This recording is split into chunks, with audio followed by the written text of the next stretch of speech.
మానసదేవికి పూజిస్తే మనకి ఏ రంగంలోనూ సరే మనం రాణించగలము అని అన్నారు కదా. మరి మానసదేవికి ఏ రోజు పూజిస్తే ఏ సమయం అంటూ ఉంటుందా, మరి పూజిస్తే ఎలా మెప్పించాలి? మానసదేవి అమ్మవారికి మనము మంగళవారము, బుధవారము, శుక్రవారము ఈ 3 రోజుల్లో ఎప్పుడైనా పూజించుకోవచ్చు. కానీ తెల్లవారుజామున పూజించడం అనేది విశేషంగా చెప్పబడుతూ ఉంటుంది.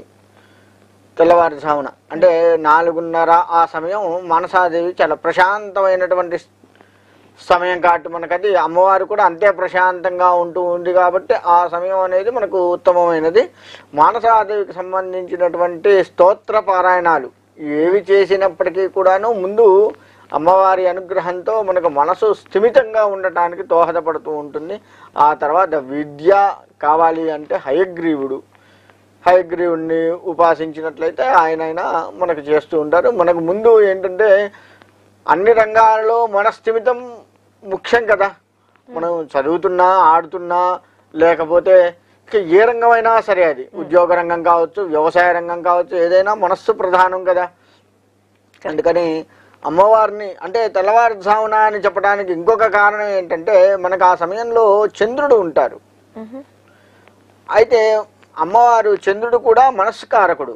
చంద్రగ్రహం అనేది మనస్సుకు చాలా ప్రశాంతతనిచ్చేటువంటి దైవం చంద్రుడు. కాబట్టి ఆయన ఉన్న సమయంలో ఈ మానసాదేవిని గనక పూజించినట్లయితే మంచిది.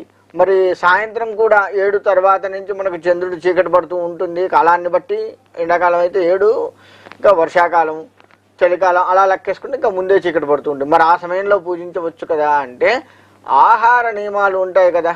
మనం బయట తిరిగి వస్తుంటాము, రకరకాల చోట్ల ఏదో ఒక ఆహారం తీసుకుంటుంటాము, రజోగుణానికి సంబంధించిన ఆహారాన్ని కూడా తీసుకుంటూ ఉంటాము.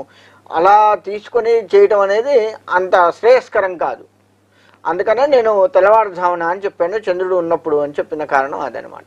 ఒకవేళ ఎటువంటి ఆహారం తీసుకోకుండా పొద్దున్నుంచి అంటే సాత్వికమైన ఆహారం ఇంట్లో వాళ్ళు వండింది, అలా కాస్త ఉల్లిగడ్డ, వెల్లిపాయ ఇటువంటి లేకుండా సాత్విక ఆహారాన్ని కనుక మనం తీసుకున్నట్లయితే సాయంత్రం అయినా పర్వాలేదు. కానీ చంద్రుడు ఖచ్చితంగా ఉండవలసిందే. చంద్రుడు ఉన్నప్పుడు మాత్రమే. మరి అమావాస్య రోజు ఉండడు, అమావాస్య బుధవారం, మంగళవారం వస్తుంది కదా అంటే అమావాస్య అయినా పర్వాలేదు. కానీ మనకు ఆకాశంలో స్వామివారు అలానే ఉంటారు, మనకి కంటికి కనపడరు అంతవరకే. కానీ ఆకాశంలో స్వామివారు అయితే ఉంటారు కదా చంద్రుడు, కాబట్టి ఇబ్బంది ఏం లేదు. అయితే